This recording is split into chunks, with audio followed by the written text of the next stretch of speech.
Welcome, everyone. It is so exciting to be here on full moon in Leo, which, of course, gives us that added oomph of letting our light shine.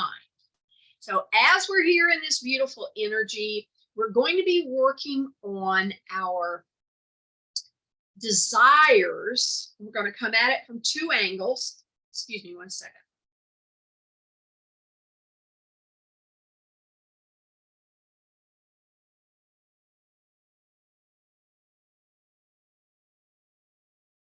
One will be from the Vision Quest playbook angle that we've all been working in. And then second will be coming in from the angle of the matrix. And for me, they're saying the exact same thing. They're just saying it in different words in different ways, but we're all landing at the same airport, if you will. So we're going to see how that plays out and how you all feel about that as well. So to open our circle, let's bring ourselves here, feet flat on the floor if possible, taking in a couple nice deep breaths. Bringing hands into prayer pose. And on the next big inhale and exhale, allowing your fingers to fall forward and spreading apart time, space, reality, because we're powerful like that.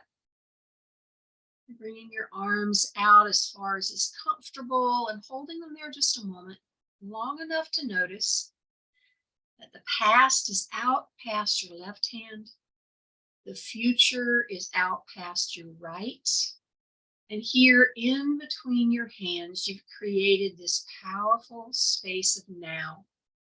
And that's where we're going to play today. So we're releasing the timelines of the past, the timelines of the present, turning them over to all that is, to do any untangling or straightening, dusting, whatever needs to be done. We're going to leave it there with them. Hands back into prayer pose for another beautiful deep breath.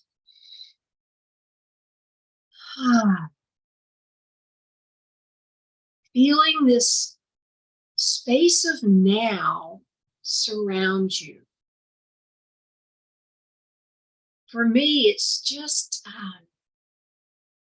it's like an early morning after a storm. It's completely quiet,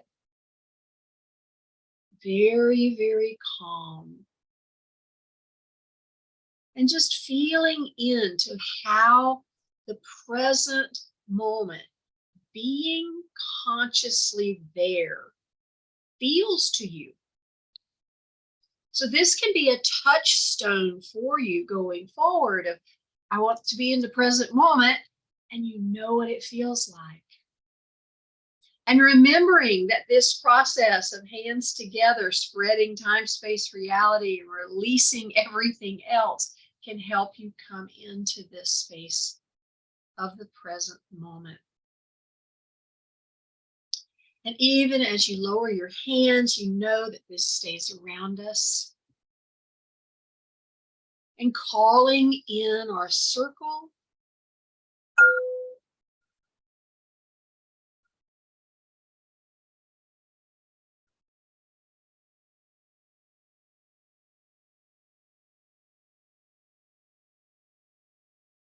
Welcoming in all of our sisters to gather here with us in our energetic space, sitting around our energetic fire,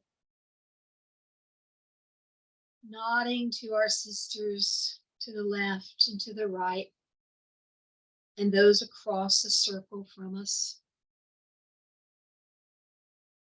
Calling in all the guides who work with us. Of course, Archangel Michael and Joan of Arc are here.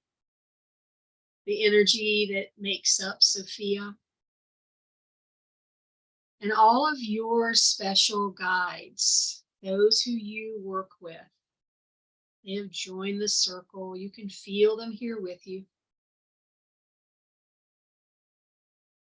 As we take a deep dive today, looking at how far we've come with putting our desires down on paper, if you will, beginning to make them real,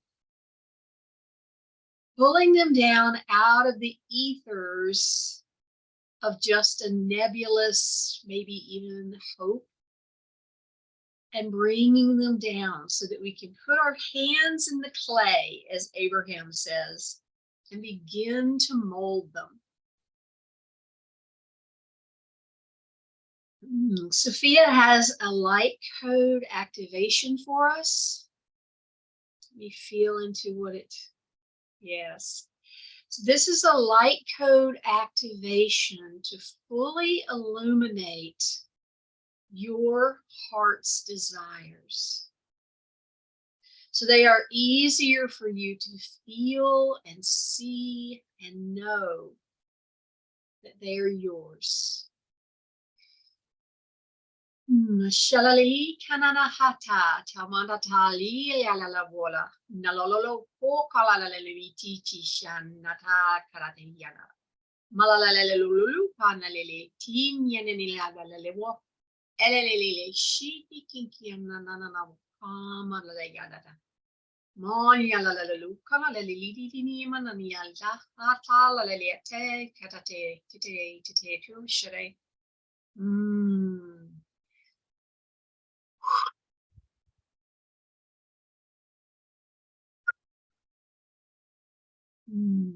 Thank you, Sophia.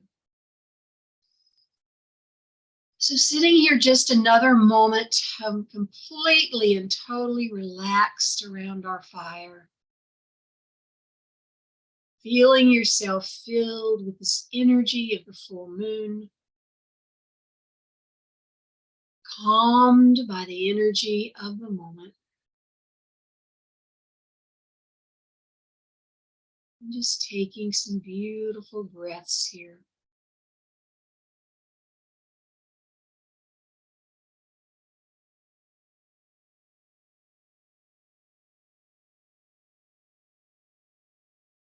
And bringing enough of your energy back to the room where you're seated so that we can work and play on our sheets.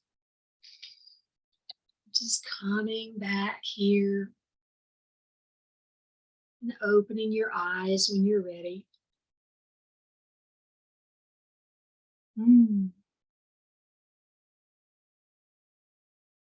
So I am eager to hear how everyone has been progressing. And just to say at the start, if you haven't even begun this part of the play sheet, that's fine. We are never in a hurry here. Everything in divine order. But I know I have heard from several of you, and so as you were working through your desires and what you want, and then moving through the rest of the process, what have been your ahas? Who'd like to share what's come up for you? Ross, what I enjoyed is really put down my desires, and I found that what was really stood out for me, because I want to 10x my business this year. And what you said, yes, so you want to 10x your business, but are you also willing to 10x your faith? And to 10x your showing up, and 10x all of the other things. I actually want to go and listen to that part of the video again. Yes. And I think that is so important, you know, it's and that is for me quite a learning curve, because my health is a little bit wonky at the moment. It has been for a while. And it's because I really don't know or haven't been able to successfully let go and just allow this to unfold. So this is really for me this year of surrendering. Yes, yes. Yeah. So two things came up around that. One is what we don't want to hear in, if I'm going to 10, because this is what we believe, and this is one of the reasons we shy away. If I'm going to 10x my business, I have to 10x the work. And that's not what we're saying. Yes, we have got to 10x our faith and our belief that it is possible. We have to 10x our, think to the matrix now, we have to 10x our willingness to take baby steps. Because as you're going to learn, I think this is in the one that's coming up, when we take a baby step, the universe takes 10,000.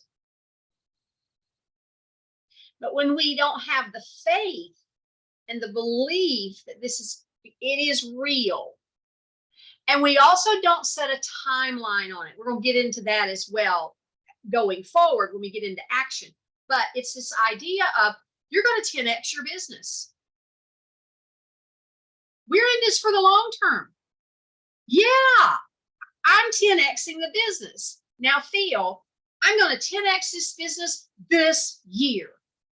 What happens? It immediately feels what? The doubt. It happened to me, and I'm not 10xing my business. Just saying the words. You clamp down. Oh, okay. And you go into, well, how the blank am I doing that? And then now we got them. Now we got them. Yeah, you've said that before. You keep trying and nothing happens. I mean, we're off and running. Yeah. So let's just let that go, because heaven forbid we work outside of time anyway. So 2023 has no meaning to us. So I promise, this is something else we're going to get into. I just got this new learning about this. I promise I am 10xing my business. And I'm doing it in a way that honors my body and where I'm at in my life in this moment. Now, I don't know about you, but that just makes me sit up taller. Yes, I'm doing that. Yeah. We have just learned the hardest way to do everything. And as we did in our goal trauma, and of course, there's a lot more that backs up behind the goal trauma and goes forward from it. But it's this idea of, as a society, which means we cannot help but have it running somewhere, we believe you have to work hard for your money or you don't deserve it. I mean, there's a song about it. And it's such an undercurrent that we want to root out and root up. And this is a place where dance is perfect. You're like, wait, if I'm going to 10x my business, I have to 10x the work. That feels bad. Therefore, I know that's not true for me. Is it true for people around the world? I mean, just normal old people? Sure. Sure, it's true for them. Because it's what they believe. We create our own reality. But it's not true for us. So, okay, I'm going to 10x my business. And a Bible verse actually ran through my head when you said that. It's, okay, I promise to 10x my business. We want to count the cost of what we're desiring. You don't mean that you want to 10x your business, even if you end up divorced and in the hospital and half dead. That's probably not what you mean. Yeah. Yeah. So this is the piece. So yes, I totally get it. Here it is. Took a minute. To 10x your business, you're going to 10x who you currently are. So it's an energetic thing of, and we say it the other way. We say it as in, who do I need to be to 10x my business? Who will I become through the process of 10xing my business? And letting those be, and again, remember, we're not asking these questions of our little pea brains. They are not capable of computing it. We are asking these questions from our heart, up and out, and seeding it into the field. Or if it's your theology, you're asking God. And then you're waiting for the answer, which will come to you in different ways, but it's going to come back up from the root chakra. So it's going to come as some sort of grounded information somewhere.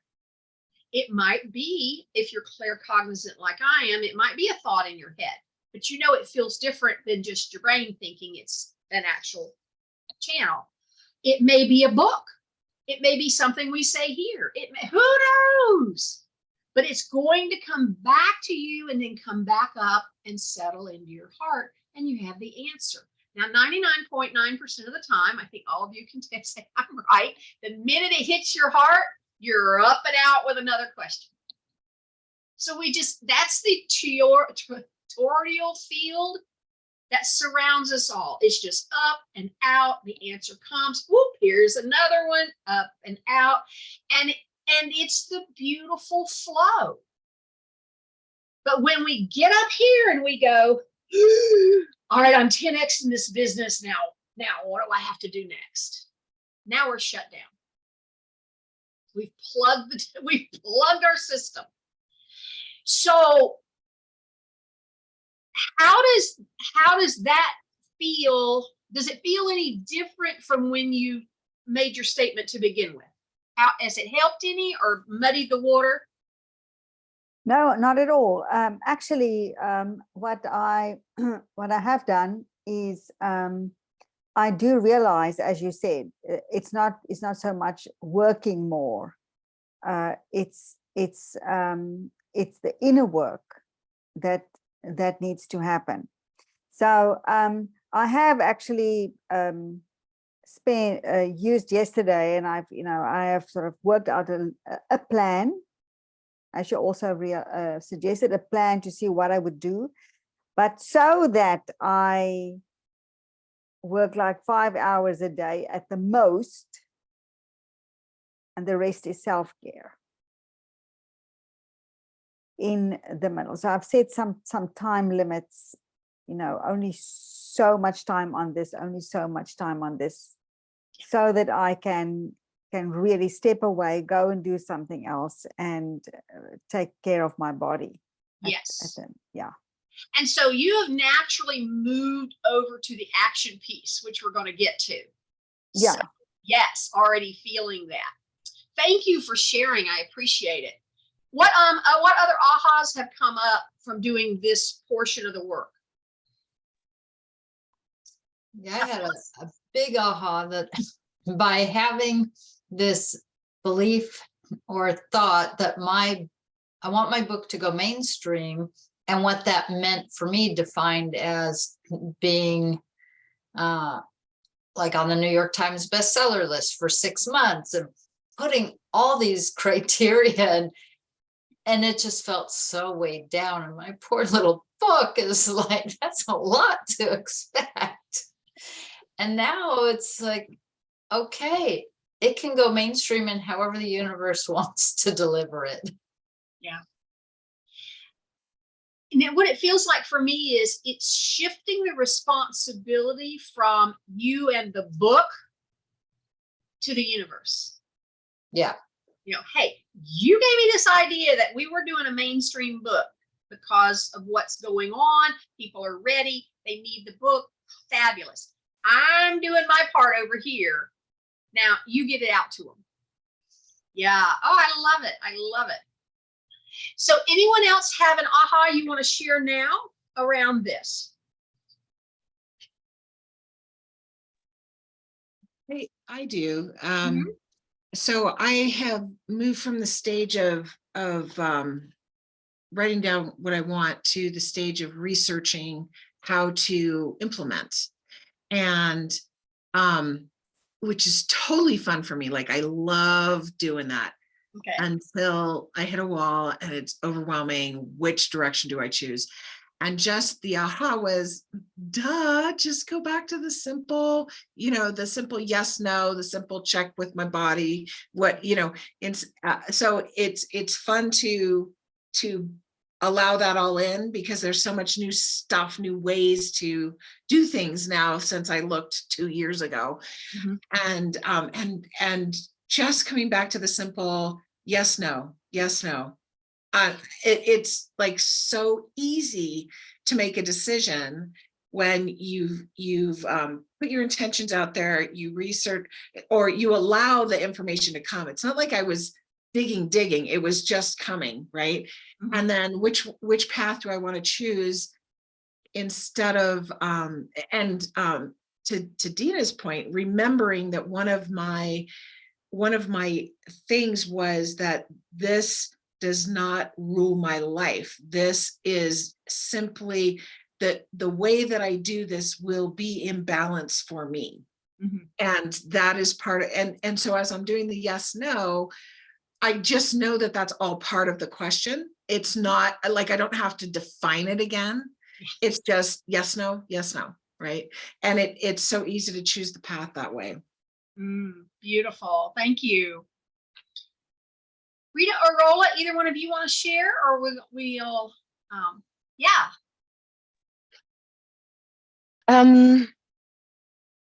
So it was interesting because the last few weeks things have been coming out in kind of broad brushstrokes, and when I sat down with the journal to do the desires, it came out very specific. But then I did the matrix thing, and then I saw the different columns and kind of that. So that was very interesting. That was the first time that I had heard it explained in that way, which completely sat with me.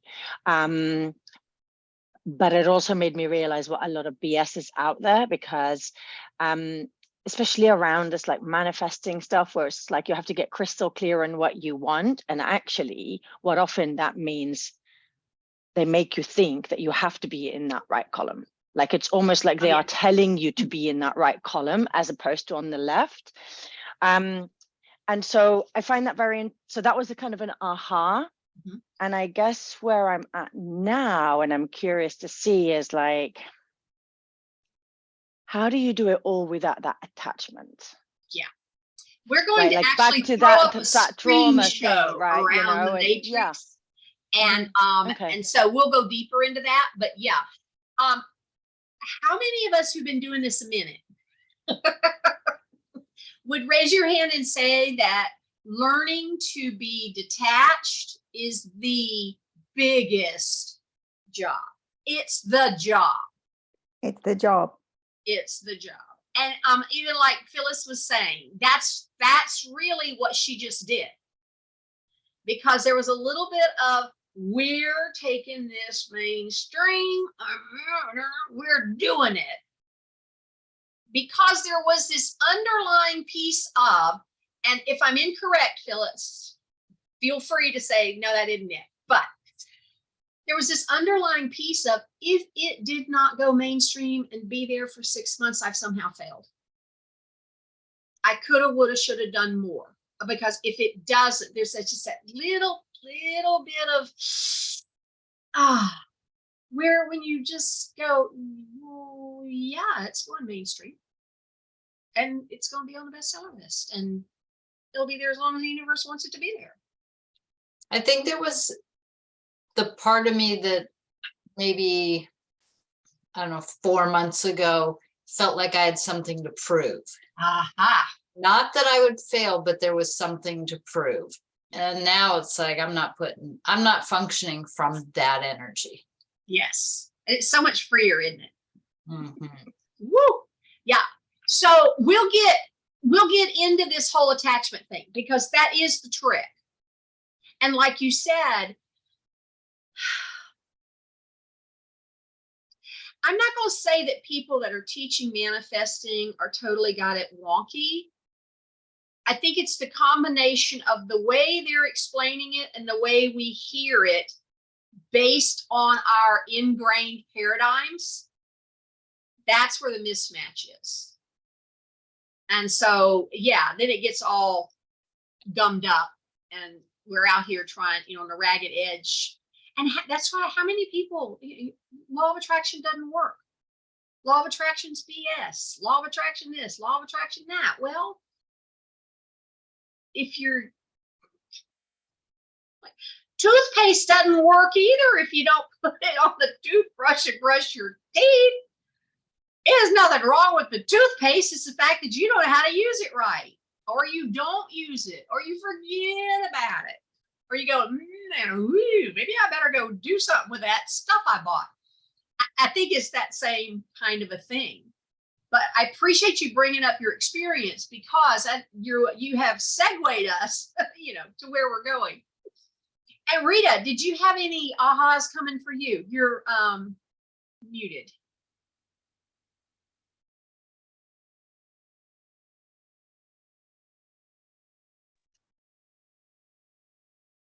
I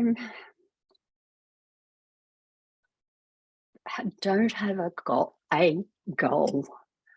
Yay! For me, it's being me and working on what's good in me and what I love to do. Or it's now I don't know what, I'm not having my own goal. It's sort of like the universal goal for me. And that Yes. will come to me by doing what I'm doing. Oh my goodness, where did that come from? Okay, yes. Yeah, and it feels a little different because the rest of us have like something we're building outside of us. Like we're still in the building a business and all of that. Where yours, here we go. Thanks. Yours feels more nebulous, if you will.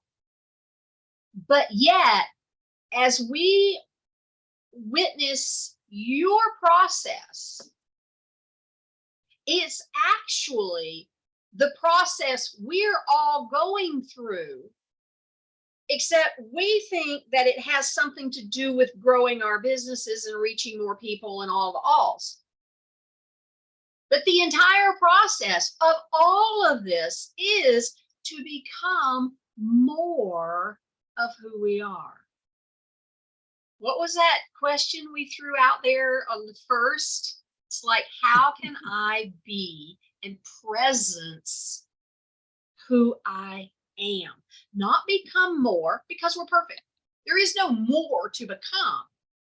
We just need to embody more of what we already are. And so I appreciate having you here with us, Rita, in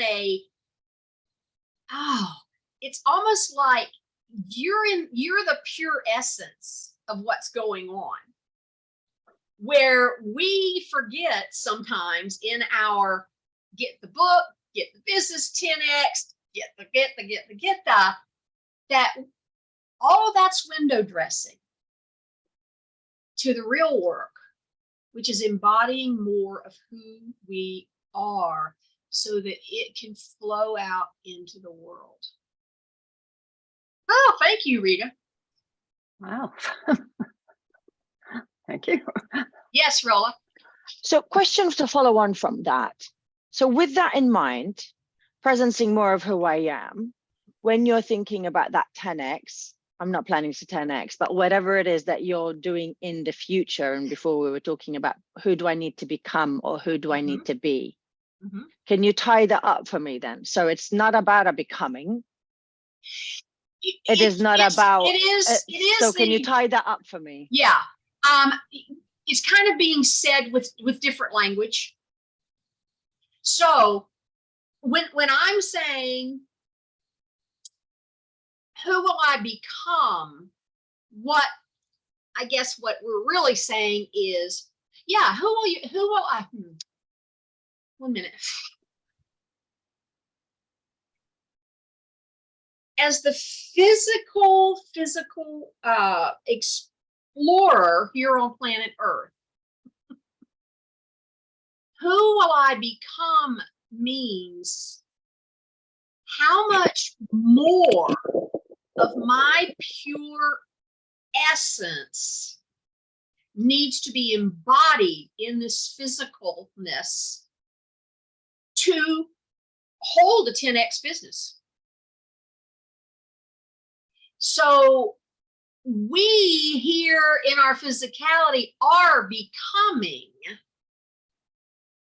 but the becoming is simply allowing more of who we are to move in, if you will, making space for more of us, because we are the soul bit or the spirit part that enlivens physical bodies is just like of our entire soul.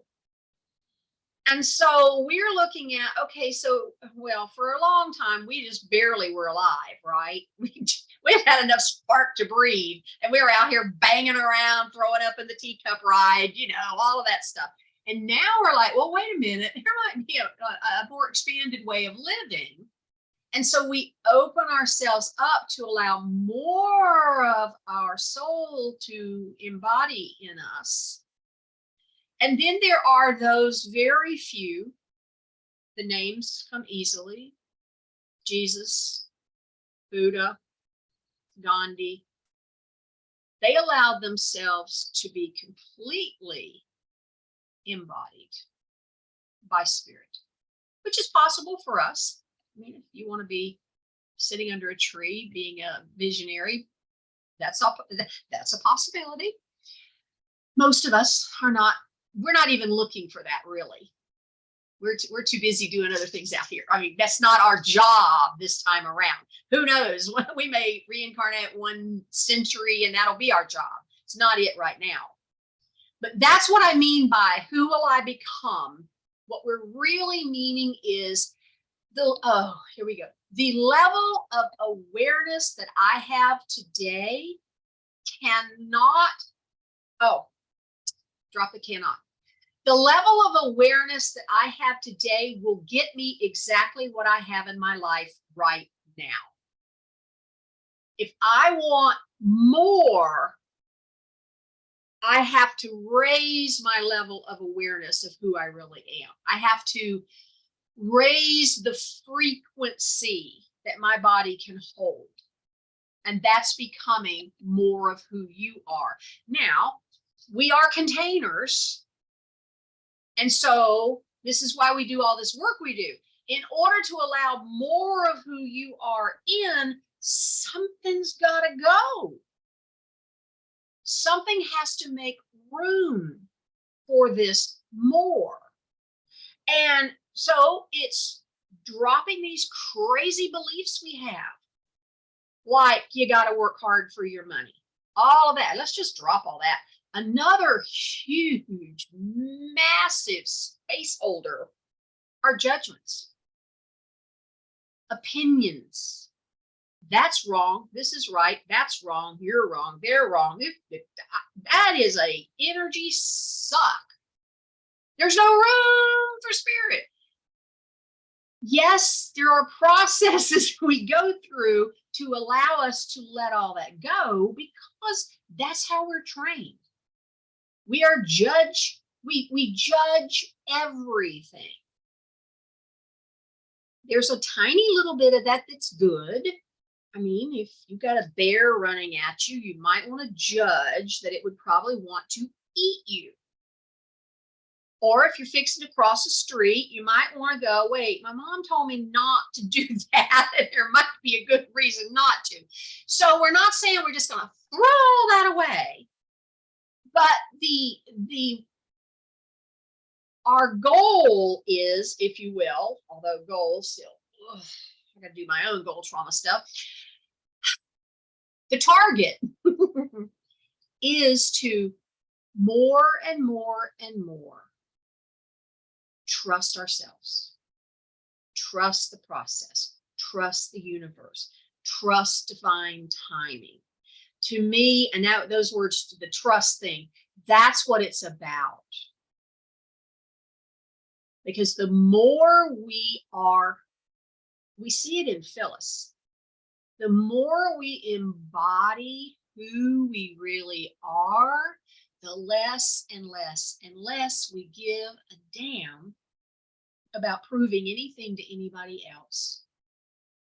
We don't become cold and hard-hearted. We don't buy tickets to other people's circuses and dramas. What do you do with a whirling dervish? You let them whirl. And you don't go over there and get in the knives, and you don't go over there and try to talk them out of it because you know a better way of doing it. You just, aren't they cute? Because you see these people in all these dramas, and I mean, they're probably 3-year-olds, baby soul-wise. What do you do with a 3-year-old? Well, unless they're going to poke a pin into a outlet, you just leave them alone.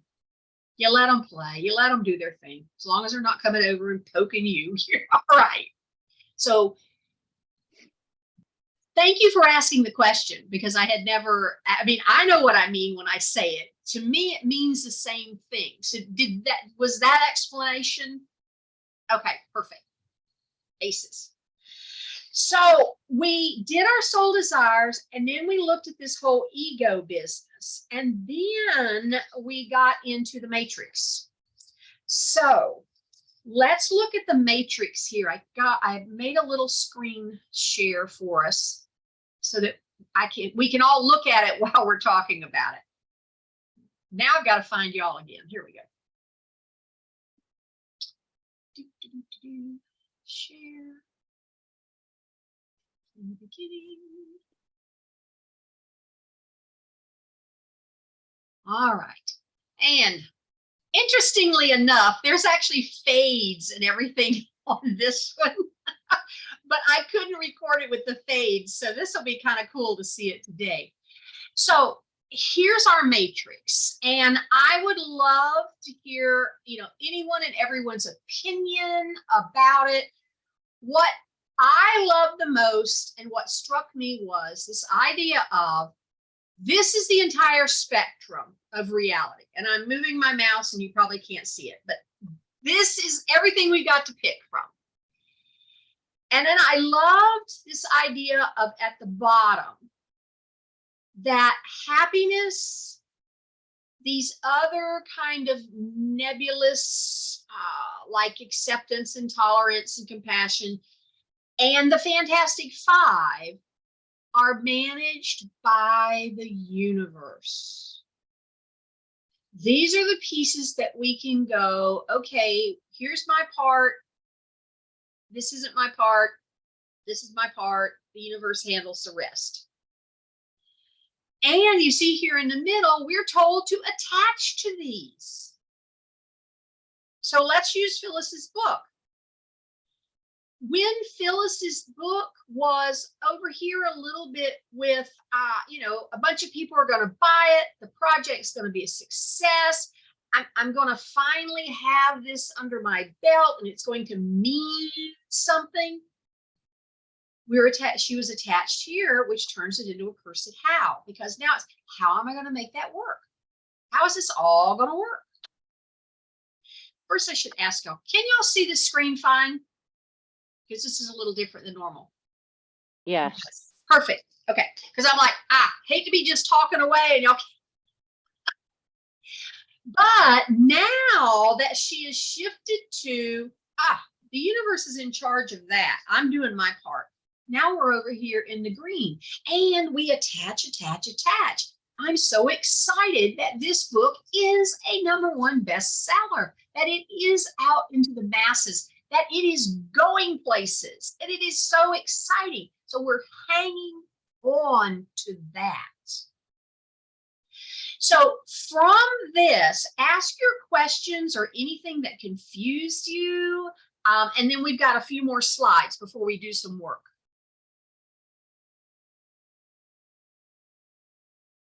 Or if it all made perfect sense, we'll go along.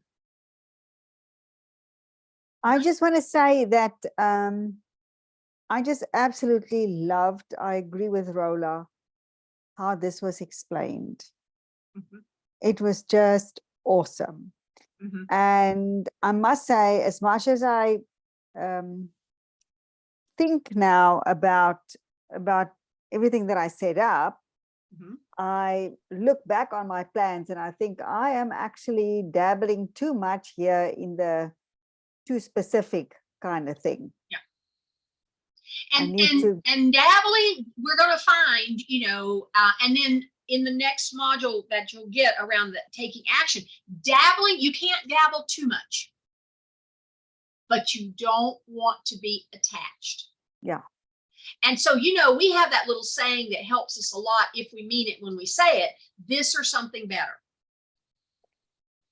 So Yeah. that we're, from where I'm standing today, with my knees in a mud hole, this looks like the best answer. But universe, if you know a simpler, easier way for me to get to the top of that mountain, I am all for it.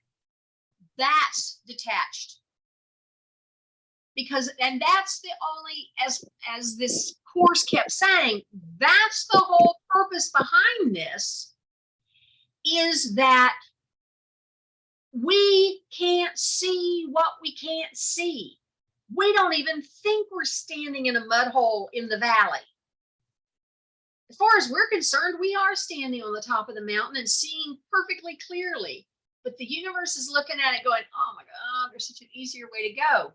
So that's what we want to do. This is what I'm seeing right this minute. But I am totally open to you doing more and better. I like this idea because although I know this because I've done enough work in it, having it laid out here around the pieces that are solely dependent on me and the pieces that then start having other people have to have their hands in the pie. And we have to wrangle these people to do this, that, and the other. And that was an eye opener for me. It actually made it feel much more doable even. Although, yeah, doing. All right, let's see. What's this one do? So, yep, there's our circle of cursed hows. And we naturally fall into hows. We've been talking about that. This idea of this is how we're raised. This is how we're trained. How are we going to do it? How are we going to do it? And sometimes we do use the how word. We talked about that time, that friend of Bob Proctor's, where he was in some type of sales position at apparently a very well-to-do company. It was actually in Germany, that part I remember. And so at the beginning of the year, they told him that anybody who met the sales quota would get $1 million bonus. And he did it. And so Bob was asking him later about, what went through your head when they announced it? He said, well, number one, if they're going to give it away, I'm going to have it. And number two, then I thought, how am I going to get there? Now, see, we're using the same word. And this is something that's really important in this metaphysical world is by the time we get down to the actions here on Earth, the energy is very, very slow because everything is energy. But the denser it gets, the slower the energy is. So the very same action can begin from two polar opposite intentions. So when he was saying, now how am I going to do it? He wasn't going in his brain trying to figure it out. He was like, that's a done deal. Now how are we going to do it? More of an up and out seeding the field. This is the target. This is what I want. It's laid out here. I'm having it. And so then and I love this whole idea of baby steps, just taking the steps, doing what he knew to do. I mean, obviously he was a fabulous salesperson to even be in the company to begin with. So he knew what he was doing. So we're looking at moving to here. And when you looked at your desires, did you find that you could move them away? Or I guess I should say, how easy was it to move your desires away from the red area and over into the green area? Or did you feel like you needed to do that with your desires?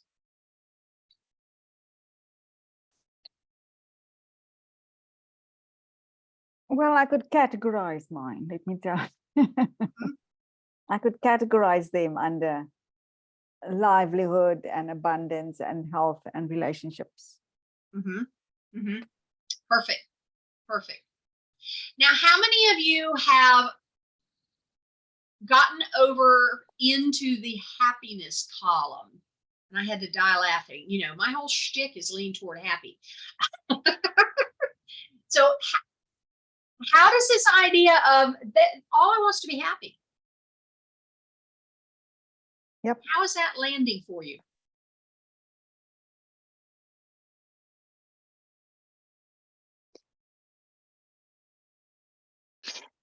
Can I speak on that one? So Yes. I don't know about others, but I've definitely had a complicated relationship with this quest for happiness, and I've kind of done various circles and whatever around it. And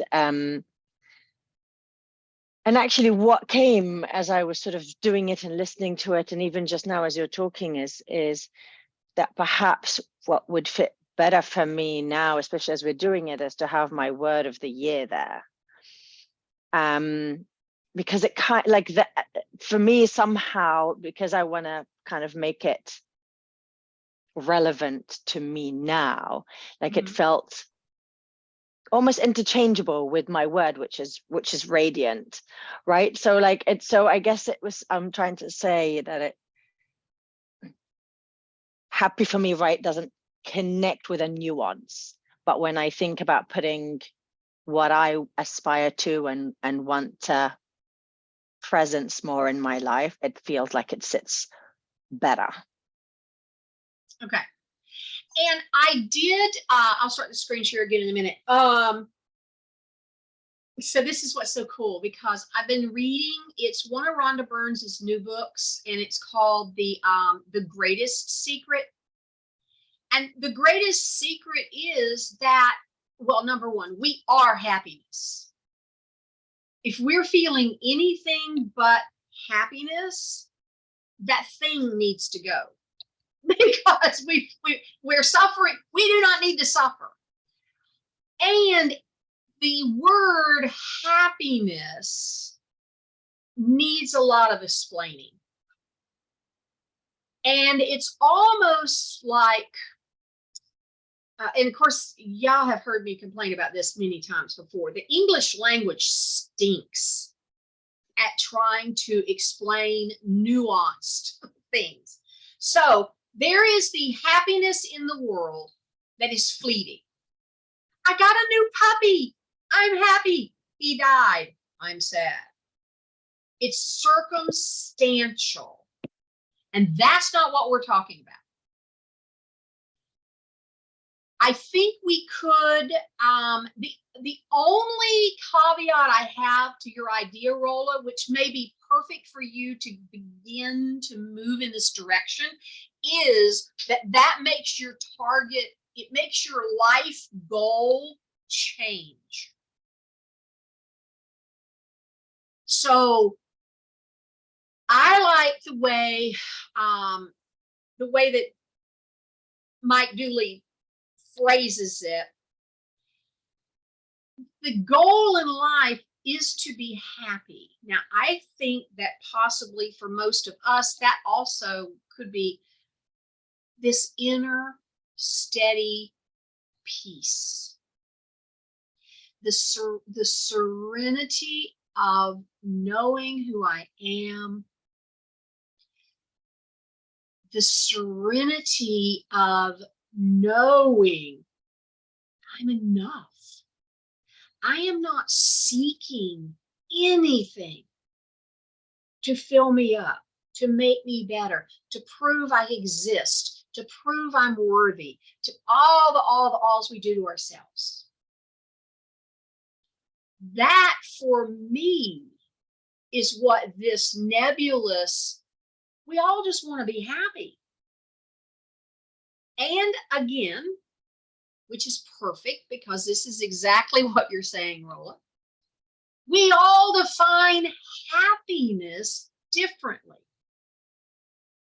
What we don't want to do is make happiness dependent on anything else, and especially on something over in the red column.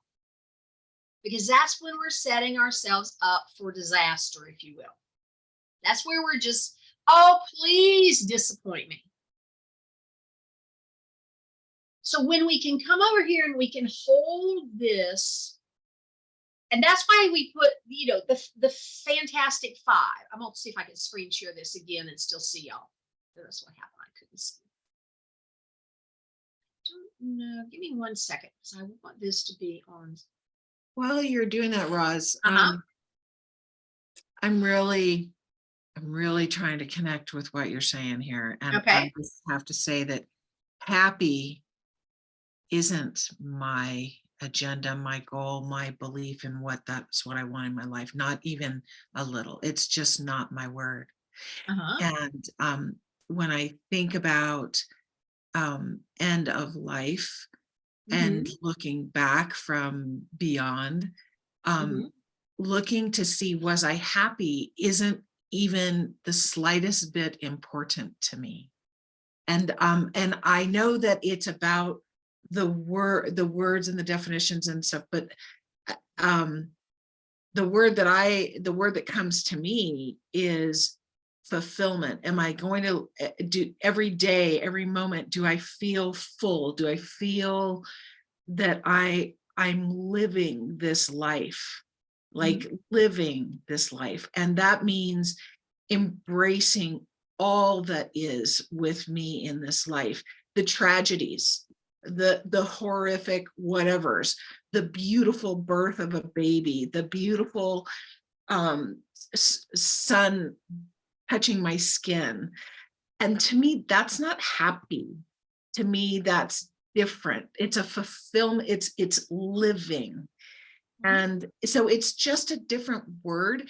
And so and Mike Dooley, I stopped listening to him when the first time I read that, you know, his whole thing was like, everybody just needs to smoke a joint. I was like, I'm done with you, because that doesn't lead me to where I want to go.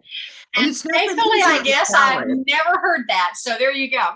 Yeah, well, I read it I used to sign up to his blog, and I was just like, yeah, okay, we're not on the same page, and that's totally fine. I totally respect where you're going, Mr. Dooley, but it's not my path. And my path is not, for Kathleen, satisfied would be better than happy. And maybe I'm still, you know, too connected with, hey, there's a lot of trauma in my life. And so happy is like too far away for me. It's like, it's just never been my goal. Yeah. Does that make sense? It makes perfect sense. And I think it also, so, you know, if it is more, if it's more open for you to ditch the word happiness and put living a fulfilled life, go for it. But I think there's the problem comes in because, like you just said, there's too much suffering in your life for you to feel happy. Then you're not talking about this kind of happiness. You're still having your mind. Happiness is this feeling that I should generate. Where what we're talking about here is, and I think the reason it uses it is because 99% of the time, if you talk to anybody, even if they're boneheaded dead energetically, and you go, well, what do you really want? And they go, I just want to be happy. Now, unfortunately, they're never going to be happy because they're talking about, two different things. But yeah, so if whatever that word, no, forget the word, whatever that space is for you. For me, I'm cool with happy because for me, happiness means content, at peace, connected to source with myself, no matter what's going on in the crazy world. And as y'all know, I've been through a couple little things that rocked my happiness. But I proved to myself that staying centered, staying aligned can see me through anything. Well, and it's interesting because I almost didn't say anything because I know the word happiness is so, it defines you, Roz, Mhm. and it's such a beautiful. Hey, I'm a 12-12 gal. I have no choice but to be on the happiness train. But I do, just like there are some people who come down here, like the examples that you were saying, the embodiment of all that is, right? That I don't think I came down here to be unhappy. Right. But I don't think that I don't think I stepped into this life and said, my ambition is to be happy in this life. I don't believe that is my life journey. Yeah. So what word are you going to put here for the highest essence of your desire, your overarching? That's what we're looking for. That's all we're looking for. Yeah. Is no matter what we do in life, this overarching theme is where we're headed. I want to feel fulfilled in every moment. So fulfillment. And I know that almost sounds like an achievement. That's not how it means, what it means to me. Yeah. Just like happiness doesn't mean it's circumstantially based. So that's cool. So Rolla, from that conversation, yes, what feels good for you as your on your deathbed or in your obituary, people will put Rolla was. Yeah, I couldn't agree more with what Kathleen was saying. I was just like nodding vigorously. So at the moment, the word that comes to me is sakina. So as a Sufi, sakina means inner peace and contentment. That is a kind of that is a divine given inner peace. So it's not just you're feeling quiet and relaxed. It's God-given inner peace. And so having that sakina is what feels like. That's how I would want to go in any moment, with that profound divine inner peace. Yes. So we've got this divine inner peace. We've got living. To me, Kathleen, yours is like you're going to squeeze that lemon for every drop that's in it, every moment of every day, And I love that about you. So with those as our ultimate vision, desire, what do we want to spice? Because that's all well and good. But if we don't want to sit under a Bodhi tree, we want to do something because we're here and it's fun. So how are we going to decorate that? And of course, we have all these pieces: the understanding, gratitude, spirituality. Now, spirituality to me is a top deal. For me, acceptance and tolerance, they are tools I use for the spirituality. So something can come from there. Those are good attributes to desire, to bring in. And then we move to the Fantastic Five. So it's this idea of, okay, for me to have this, okay, here's how I explain happiness. This is my definition of happiness. Content where I am and eager for what is coming. That for me is happiness. That's how I want to live my life. It's hilarious. And I thought it and I almost normally skip it. And then I typed it in. The Gratitude Slam, he was like, how did he phrase the question? Anyway, my answer was, I want to slide home with woo on my lips. That's the kind of life I want to live. So what do I want in the Fantastic Five? Well, sure, I'd like good health. So there's a few things I need to do there. Relationships, whatevs. I mean, they just naturally come to me. So doesn't have to be a big focus. Appearance, that for me goes into the health piece. But here we are. So I'm a livelihood and abundance gal. And in my human design, like every single entrepreneurial business gate is lit up. I can't help it. It's just who I am. So I used to be over here. I want this career. I want all this. But now it's just, I just want to, and I love his term, I just want a rocking career. I want to have livelihood that I get out of bed excited every morning. That's what I'm looking for. Abundance, yeah. I don't want to have to think about money, worry about money. I want to be a $1 million money manager. Now, who do I have to be that? There's a little bit of work to do.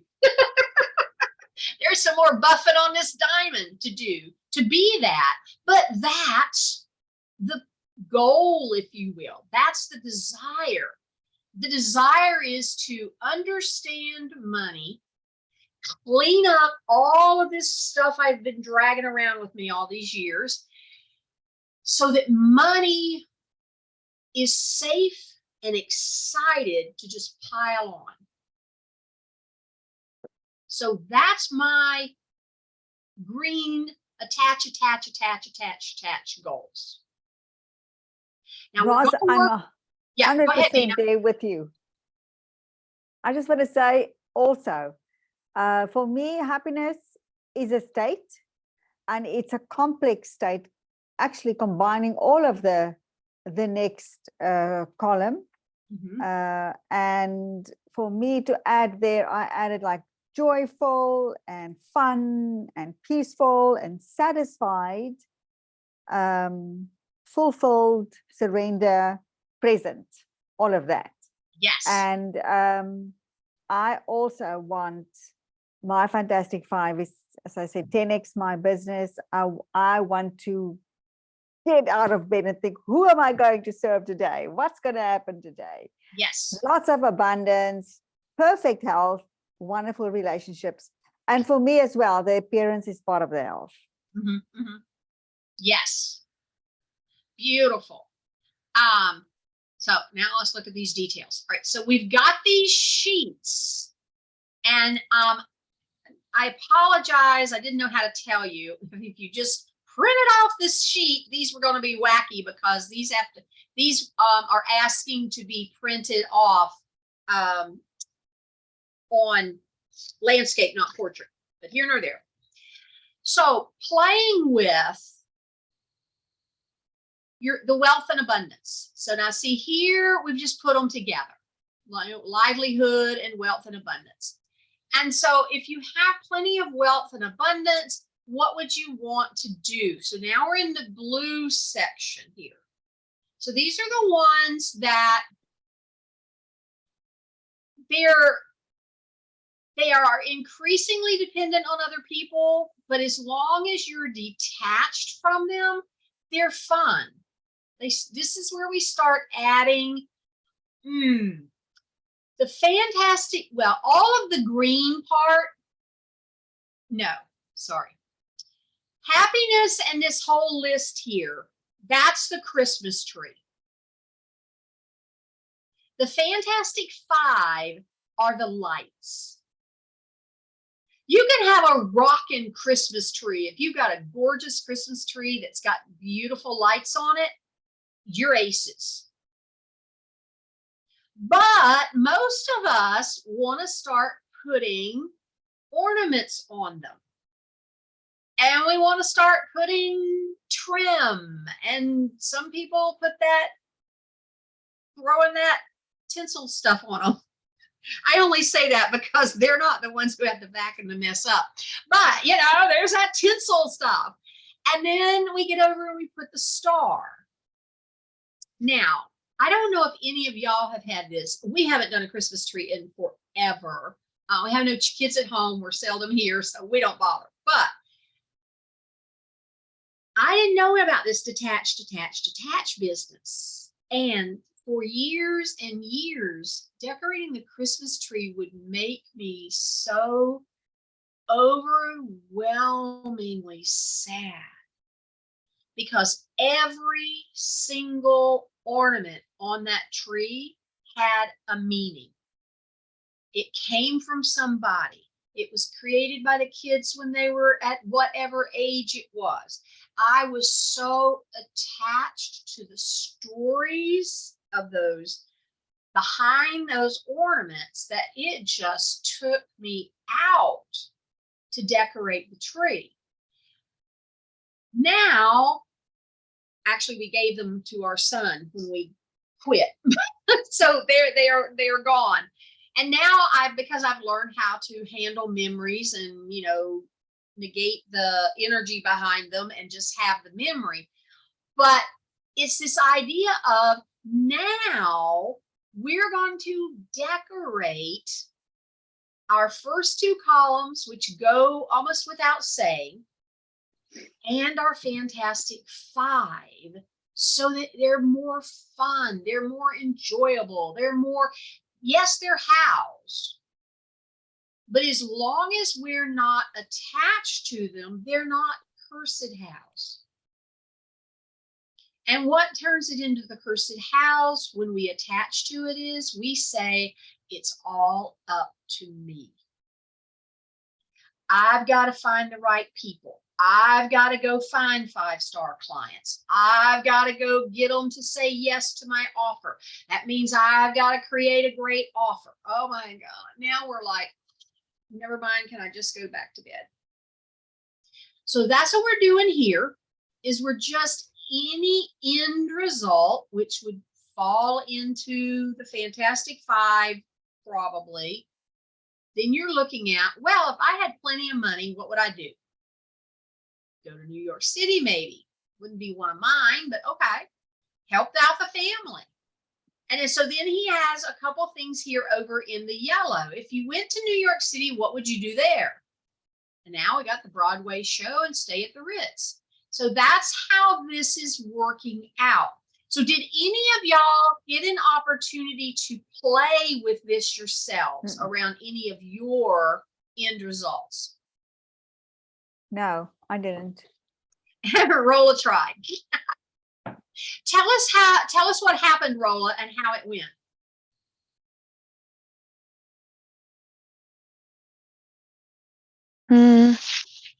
So where It did you flowed quite start? naturally, actually. Yeah, it flowed quite naturally, I Yeah. think. Once I kind of allowed Mhm. it and I stopped trying to think about it, it then became like, okay, well, if I see myself as a guide, mentor, and teacher, then I'd love to be an author. And then it was like, okay, well, Okay. then an idea of a name of a book came, and the same thing with when it came to money. It was like, okay, I'm gonna, support family. It went into the details of like, okay, I want to buy a car. So it kind of just, Yeah. flowed. Now, as you moved down, so you can be totally attached to abundance. Mm, I'm abundant. Because mm, part of the secret of this is we are not looking for abundance. We mhm, are abundance. exactly. We're looking for how do we let it in. Mm, So we're attached to being abundant. I am abundant. How could I be detached from being abundant? I am abundant. But how do we detach from being abundant? By looking at our bank account and going, yeah, no, you're not. mm, And that's the place where we're going to come at that. That's where our core beliefs come in.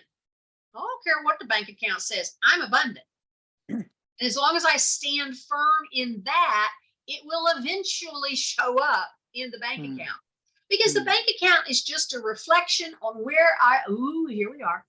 The bank account is simply a reflection on who I was 2, 3, 4, 6 months, 6 years ago. It has nothing to do with today. I'm abundant. So as you move down and you had your help the family, did you start feeling any attachment to that? Actually, no, it was feeling all like I was enjoying it all. Like it was all just enjoyable. It was, yeah, it was just in the flow of possibility. Yeah, I think if anything, it was more I'm more in danger of the like doubts creeping in than the attachment creeping in right now. That Yes. like the opposite, the aversion, or they like the two sides of the same coin, probably. Yes, yeah. And whether you're attaching or being aversioned to it, that's technical attachment and technical avoiding, because I think it's going to cost me whatever to do it. That avoiding, they're both connected here under the one word attachment. So it's either whichever way you're going, we're still using the word attachment here. Yeah. So to me, it's that kind of like, okay, so up here under your choice is $1 million bonus. Matrix detail. Make a plan. Chart out my, who I'm going to see, and, make 14 sales calls a week, which for a person who is a skilled, as Kathleen will attest, for someone who the rest of us go, but for someone who is skilled at this, that's nothing. It's just part of doing business. So it wouldn't freak them out. And then down under, maybe contact 20 people a week. Then under the next part would be, take Sam to lunch, throw a cocktail party, all of those pieces. And then you can, like Mike said, the course says, because we're trying to do it here as a training, we've only got 4 things and then this many things. You can have 100,000 things. It's whatever lights you up. And that's where we did all the desires in the entire world. and then going back and like, okay, which ones of these are really ego desires? Which of them are, how, for me, it was always how to get somebody off my back. You know, if I did that, then these people couldn't complain to me anymore. That was always my big one. And so then, you know, wheedling it down so that we're only putting things on here, like for your choice of abundance, writing a book, because you really, in this moment, are like, oh my God, I'd love to write a book. Not because, well, I took a class and they said if I wrote a book, and by the way, Rolla, you need to meet up with Dina because Dina produces books. I'm in her next book. So that's the piece here, is it's what you really want to do, not going, okay, I got to do this, and I want to help the family. So that must mean I've got to go write a book and make $1 million, because now you're attached. Now, and it's that other side of deciding. Writing a book can be a perfect goal unless you go, in order to have this, I must write a book. I really don't give a hoot about writing a book, but everybody that writes a book makes this other goal happen. So I'm going to slog through and write a book. Now it's a cursed how. Because you don't really want to do it. So Roz, Yes. I want to just interject here for a second. So as I went through this process, when I was down to, level 4, I felt fulfilled. So it was that feeling of, maybe that is a feeling that somebody else calls happiness, but I felt that thing, which was my daily aspiration, not aspiration, my daily, it's not a goal, but how I desire to feel every day. And at the end of my life, that going through this and as I moved closer and closer to the 4, it was more and more that feeling of, oh yes, this is what I want. Woo! So it's exactly, it's a different word, but it brought me to the place that I desire to be. Yes. And could we call that your touchstone? Yes. Yeah. I know I'm on the right. Ooh, okay. I was going to say right path. That's not right. Sophia corrected me. Thank you. I know I am being fully me. Yes. Yes. Then I have that feeling. Yes. And so, I use that word and you use your words, but when I put things here under details, like for Rolla, for you, write a book gives you that feeling. And then you can move on with whatever details you want about it. And what if, when we're playing here and it feels good, and then we come over here and we're playing here, and all of a sudden we put something down and we lose that feeling? We know now, in Vision Quest land, we would say you have just stepped into ego. In Play the Matrix, exact same thing. It would be you've just attached to that outcome. You have just made that detail. You have just made your entire plan for your entire life hinge on this thing. And is that worth it? Is it worth it to step out of being who you really are just because somewhere you've got in your mind that, ooh, if I don't have this, the attachment piece. So if we could use that feeling that we go after as our touchstone for whether we are in our heart's desire or we have stepped over into ego desire. And then we just question it. Wow. Here's where dance comes in. Wow. Okay, that's interesting. Why do I think I need to go there? And just what's going to come up when you're dancing with it, it's going to come up. What belief you were holding.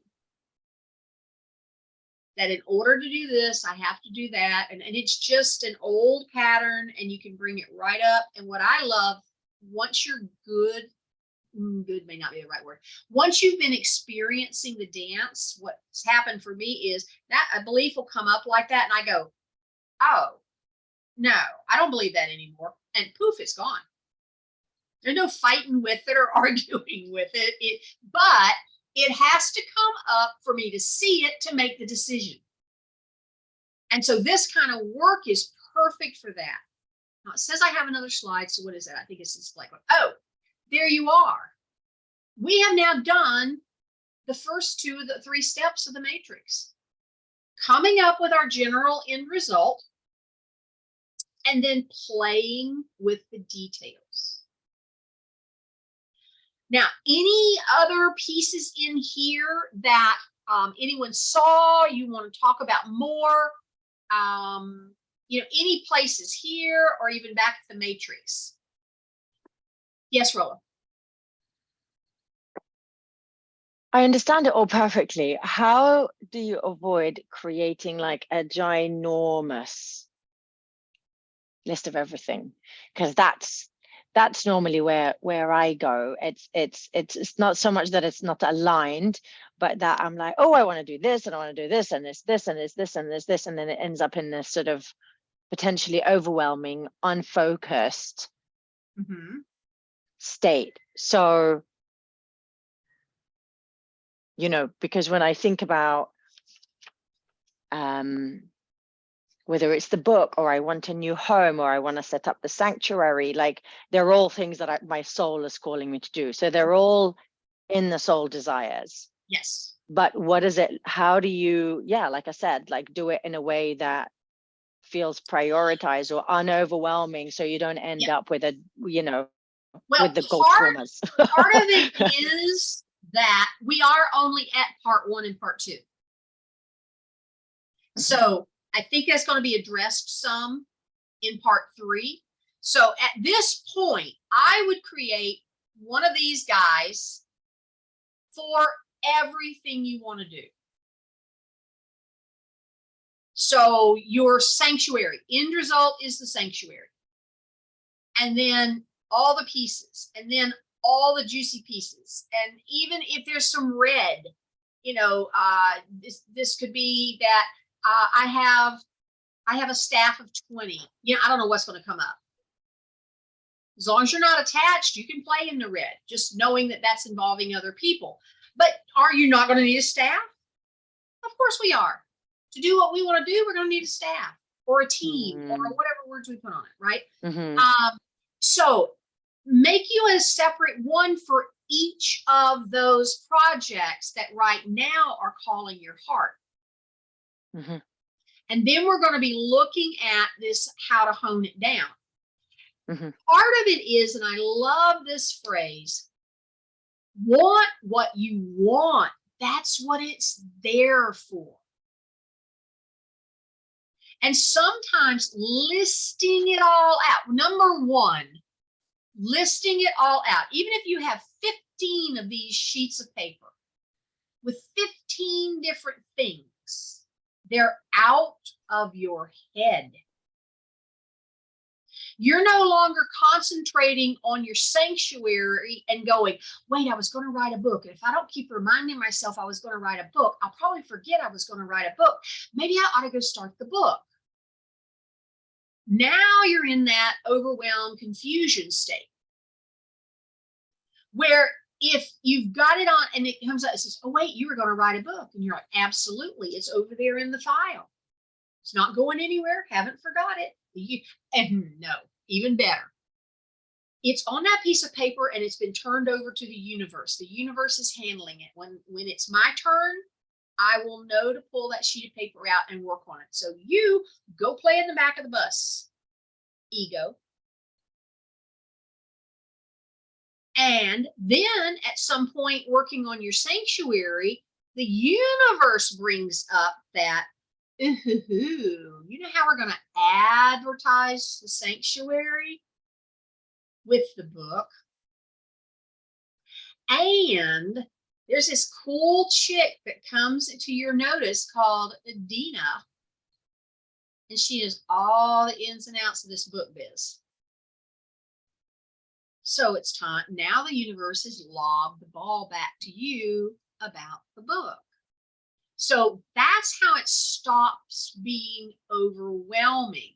And that's why, because I know you're in a lot of genius things, that's why she talks about it this way. Almost the idea, it's dangerous to say to people that are not highly skilled at this, because they'll go, well, I feel like taking a nap. And sometimes that's what you're supposed to do, but it's this idea of you have your list of things, you know where you're going, you know how you want to feel at the end of the day and the end of your life. What is calling me to be worked on today? And that's what you do. And then we're not overwhelmed, we're not bombarded, and we don't, if you're like me, if my husband goes, I don't find anything on that desk, I said, I'm fine, just don't touch it. I'm an out of sight, out of mind gal. So there is that. But there's also having all of this out of my head onto paper or computer or wherever I'm housing it, having all the juicy details there, and then turning it over to the universe. Because there are a lot of things that need to go on. Let's just play funny here. So you're going to visit New York City and you're going to go to a Broadway show. Well, between the time you are sitting there watching the Broadway show, the universe knows exactly what, because you're not attached. You're not saying, I'm going to go see Cats. The universe knows the exact show that you want to see that will inspire you to your next big thing. So in the interim, the universe is tapping on a playwright to actually write the thing. And they're tapping on the people over here who are going to finance it. And then they're assembling the orchestra, and they're assembling the actors, and they're practicing. And finally, it's the big opening, and there you sit because you put it on this list, I don't know, 2 years ago. Because we don't know what's going on in the background. But if we went, ooh, I just made $1,000. I'm going to New York City and I'm watching a show. I don't care what it is. Now you're in trouble. No, you're not in trouble. Now you're missing the bigger deal the universe was orchestrating because you insisted on it. Instead of, yeah, I'm wealthy, I can do anything I want. I love being rich. It is so much fun. Being rich rocks. Ross, please repeat that thing again where you said you missed the point about the show. You miss the bigger, more expansive opportunity the universe had for you because you forced it. Yeah, but explain that again. How one would force it? By so your wealth and abundance leads you to go to New York City, and while you're in New York City, you've decided you're going to a show, and so you make $1,000, and instead of feeling into, okay, what do I do with this, you go, oh, we're going to New York, and we're going to go see a show. So you're not pausing enough to give the universe a minute to say, now's the time to go to New York. The universe might have wanted you because when you get back home from New York, you've got a leak in your house. Because if you had paused a minute, the universe would have brought forward somehow or other, you know how it works, that you really needed to use that $1,000 on your roof. Mm. So it's this idea of, since we are detached from all this, we're being energized by our future visit to New York City. But we're not saying, if I don't go to New York City in May of this year, there's no sense in ever going.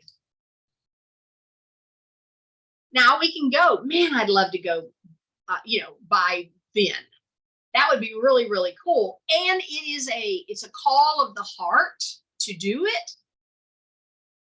Now there's something being prepared. There's something, I don't know, we might get a free ticket. I don't know. So it's all based on this idea of, and maybe we can even clean up this language about being attached and detached.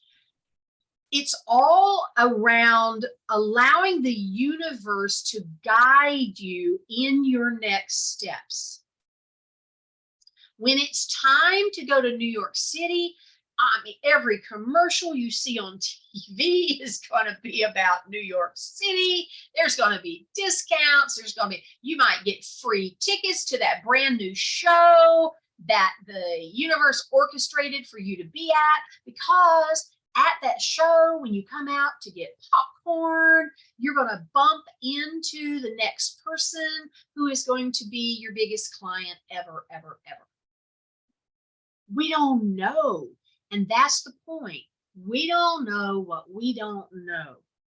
So if we sit here today and we fill out our wish list and we go, I'm going to be rich, I'm going to New York City, and I'm going to go see Cats. Okay. Maybe you will, and maybe you won't. But you won't be as happy or fulfilled, or what's your word, Rolla? It's in peace. It's called Sakina. Yeah, Sakina. Or as Sakina as you could have been if you'd have flowed with the universe. Does that make sense, Dina? Yes, absolutely. Thank you, Ross. Yes. So before we wrap up here, I wanted to real quickly run by this core belief piece, because this is where we again are back to that, who am I going to be? And how do we instill in ourselves the truth? And Kathleen mentioned it the other day. We teach this well, everybody teaches it, but I teach it in the Cracking the Chrysalis program, this how to tell whether something is true for you or, whether it's off. And so as you make a statement, you feel whether it's true or not. So I listed here some of my core beliefs. In my mind, when I talk about them, these are the pillars. It's like the old Colosseums and all. They had the pillars that were holding the whole thing up. These are the pillars that hold me up. And for me now, they're just so part of me that I just say them because they are my core beliefs. But I had to instill them. And that's where we've got this whole affirmation piece coming in. So once we land on your core beliefs that support your desires, which we've just been through, the stuff in the green, then you're going to want to begin using them and just saying them over and over. And when those thoughts come in, you go, yeah, okay, so the universe and everything in it is conspiring for me. And when things would look like they were going wrong, it's just the universe taking a U-turn. But I would freak out. Oh my God, what did I do wrong?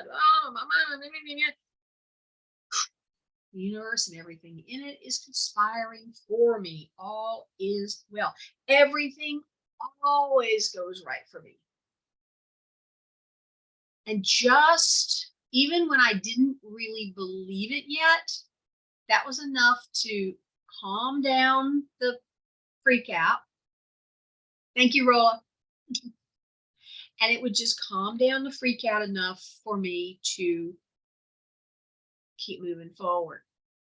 So I'm going to encourage you to create some core beliefs. So have anybody had an opportunity to work on those yet? I adopted yours. Okay. Works for me. They've been pretty good. Did I miss something? Is there a place to create core beliefs? Yes, it's in the manual. Of course, there's no words, but down underneath the what do you desire and your ego desires, there's another page in there called core beliefs. Okay. And then after that, we run into the dance journal. And y'all have been learning how to do the dance. And then I wanted to just mention today about waltz, because I put waltz in here.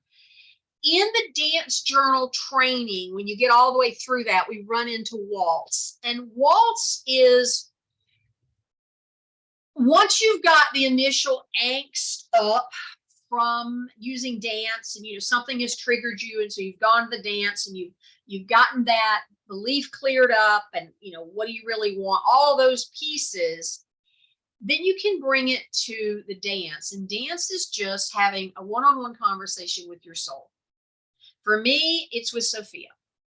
So it's just this idea of Roz ... can we connect, which is how we start. And then Sophia ... of course. I mean, they always say, of course. And then I ask the question, and it just free write the answer. So what I'm going to suggest for us playing here is this idea of the what if up game. So those of you who are familiar with Abraham, you know the what if up game. So what if up is, what if I 10x my business this year? So good. That would mean I would blank. That would mean I would have blank to play with, probably like, way more money would flow in there. Who knows? I would love to 10x my business, because then I would whatever. And you're allowing the universe to filter in. And then you can add the other pieces of, what if I 10x my business? That will mean I will be, or then I will, who knows what the universe is going to bring in. So that's fun. I mean, just go wild. But it makes your original big goal feel more realistic. It can also give you, what they always do for me when I'm waltzing is, there's just so much confirmation. Like, I don't mean you're really showing up as smart as you really are. That'll mean you served so many people. And then, of course, okay, that serves so many people. That kind of freaks me out a little bit, because I don't know about, how am I going to serve all these people? Just carry on the conversation. Let it keep flowing and keep flowing and keep flowing. So that's how we're going. That will end this portion. And then next, of course, we're going to get into our fun part, which is taking action. So any follow-up questions, any thoughts or concerns or anything like that? No, I just missed that piece about breaking it down, going to the other levels. I didn't see that. So, or I missed that. So Yes. I will go back with working through my desires and go that and chart do that. where you're breaking things down. Yes. Yeah, yes. that's in that Playing the Matrix manual for this time. Yeah. I'll yeah. go do that first, and then Okay. I'll waltz. Yes. So our next meeting, we will actually be in the dark moon in Pisces, which, because Pisces is so spiritually minded, it's always a very, so I don't want it to sound bad. I was gonna say intense time, but it is a very etheric energy. So we will have our alignment and DNA rewinding for that. Kind of like those of you who've been here a while, our normal dark moon. And what that will do is all of this work that we've been doing, it is, and especially that goal trauma piece we did, this is rattling the cage, if you will. This is opening up space. And so in the alignment and the DNA rewinding, we are catching our bodies up to where our spirit's going. So that'll be very, very, very powerful. And then following that, I will give you part 4 of the matrix, which is the action part piece, and then the last 2 little sections. So that'll be coming. And then we're going to meet on the 7th. And we've got, our little process there. And then, if you can believe it, well, thank you, Mother Earth. Spring equinox and the dark moon in Aries are on the exact same day. I think it's hilarious. So we will be working there, and really excited about wrapping this vision quest up. It has really felt juicy this year. So I'm hoping that all of you are enjoying it as much as I am. So what are your diamonds?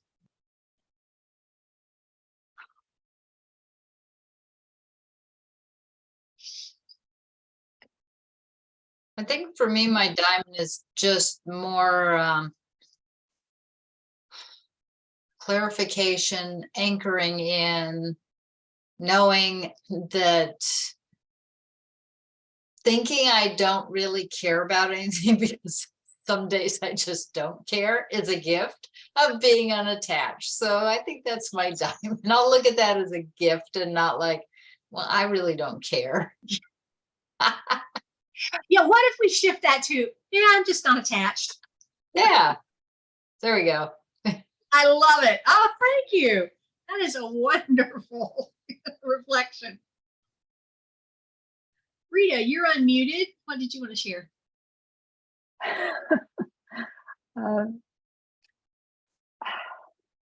Just so much there. I having peace and serenity, and just okay, going just the way I'm meant to be. Yeah, That's absolutely. mine. Yes. And I could see that yours would be a much shorter container than, like those of us who are still in that growing phase. But I could see that, because what do you really, really, really want to do? You want to go camping. You just want to bug out. And you want to do your art. Yeah. So just putting your heart's desires on there and seeing where it goes, because you know how exciting it is when you're like planning a trip and oh, I want to go here and I want to do all of that. So you're just going to play with the whole thing, but kind of with a different emphasis, although most of us probably ought to put trips and things on ours as well. So we become more, I'm not going to tar y'all with my feather, so that I become more well-rounded. I should put things like trips on mine. Dina, did you have a diamond today? Yes, definitely. And by the way, my human design is 3-5. I'm a manifestor generator or something.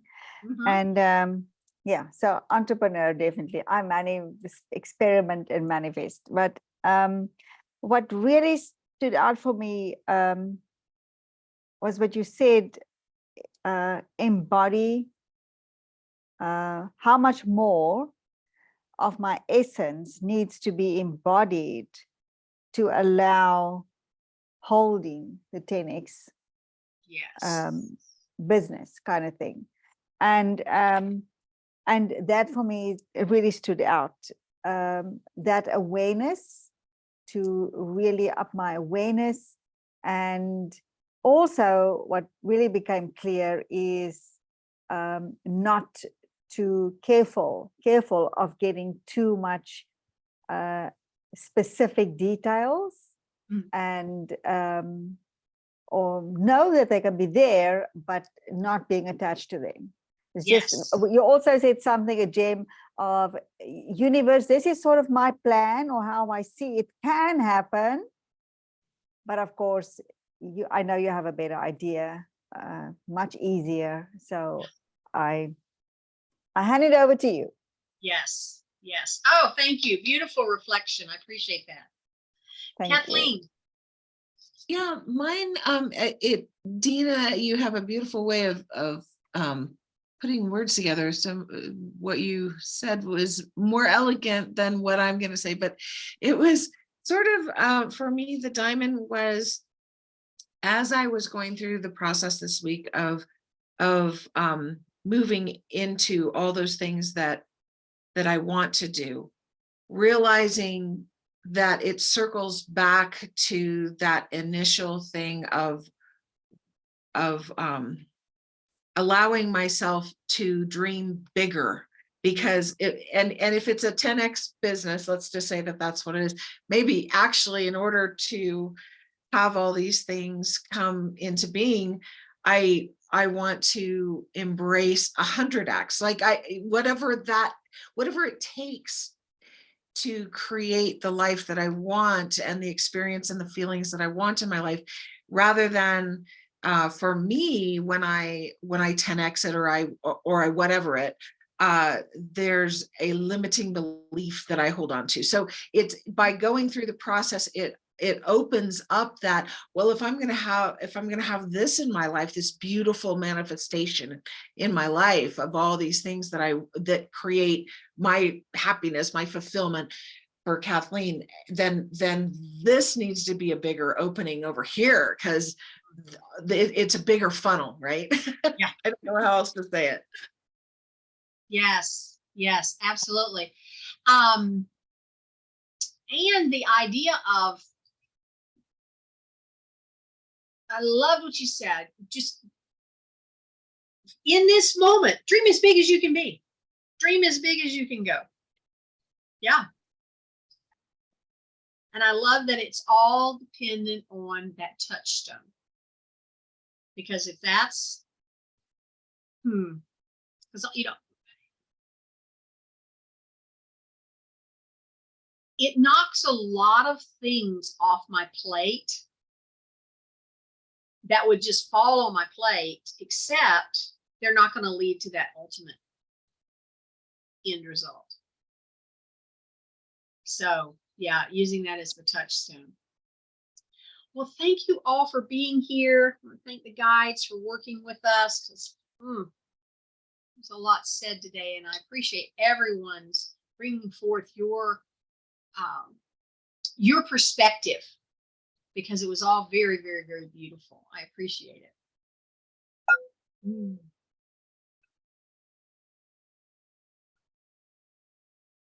Thanking all of the guides, all of our sisters who joined here together. We appreciate you. We appreciate this opportunity to spend time playing with what we really, really want, playing with what the universe wants to bring into the world through us.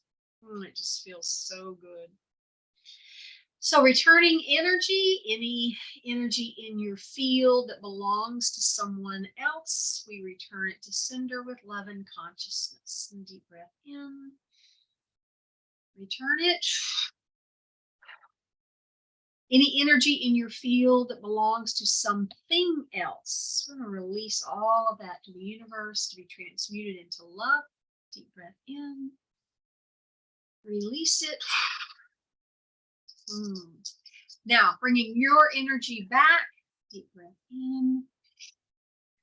Sensing, feeling, knowing that your energy is riding breath back to your field. Again. Sensing, feeling, knowing it's settling in right where it belongs. And one final time. sensing, feeling, knowing that is ending in that beautiful hug. Mm-mm-mm. And sharing with that energy that has returned home to you. I see you. I hear you. Thank you.